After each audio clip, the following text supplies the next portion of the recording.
अभी मजा आएगा ना भिड़ो। Good morning sir. Good morning বাচ্চারা। তো বাচ্চারা কত মহাভারত কে লিখেছে?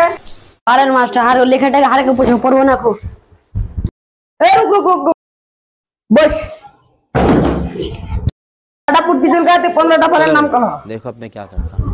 হ্যাঁ স্যার কোচি সেব আঙ্গুর বেদানা। তিনটা হলো আর বাকি 12টা ফলের নাম কহ। এক ডজন কেলা।